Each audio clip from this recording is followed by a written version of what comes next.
তবে নির্বাচনে যদি আমাদের জনগণের পছন্দের প্রার্থী যদি ভোট প্রার্থী হতে না পারে, কোন প্রার্থীকে নির্বাচনের বাইরে রেখে নির্বাচন হলে সেটা তো নির্বাচন গ্রহণযোগ্য নির্বাচন হবে না।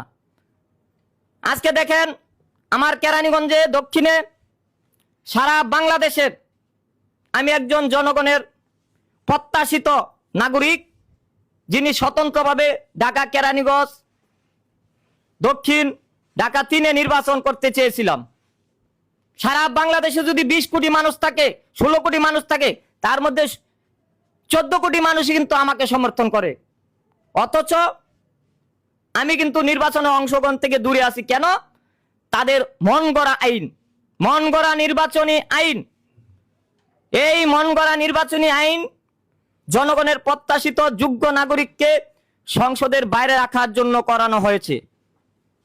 উপযুক্ত নির্বাচনী আইন এবং ভোটের পরিবেশ ছাড়া এই দেশে কোনো নির্বাচন হতে দেবে না এই দেশের সাধারণ জনগণ।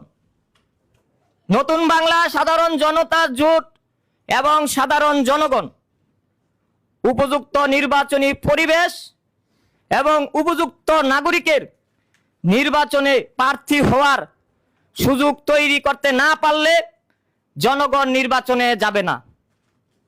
সন্ত্রাস, হুমকি দামকি দিয়ে এই দেশের জনগণকে আপনারা ভোট কেন্দ্রে নিতে পারবেন না।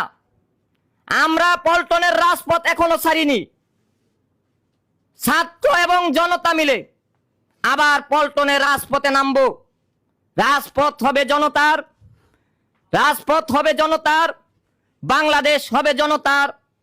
গণতান্ত্রিক ভোটের উপযুক্ত পরিবেশ তৈরি করার জন্য আবার জনগণ মাঠে নামবে এবং আমাদের ফাইটন ভাই সহ আমাদের যোগ্য নাগরিকরা যারা নির্বাচনে প্রার্থী হতে চান, যাদের আমরা ভোট দিব, যাদের মনে করতেছি যে আমাদের তারা যোগ্য প্রতিনিধি, আমাদের অধিকার আদায় করবে, যারা তাদের নির্বাচনে প্রার্থী হওয়ার সুযোগ না করা পর্যন্ত আমরা সাধারণ জনগণ ভোট কেন্দ্রে যাব না। এক কথায় বলতে চাই, সর্বোপরি বলতে চাই,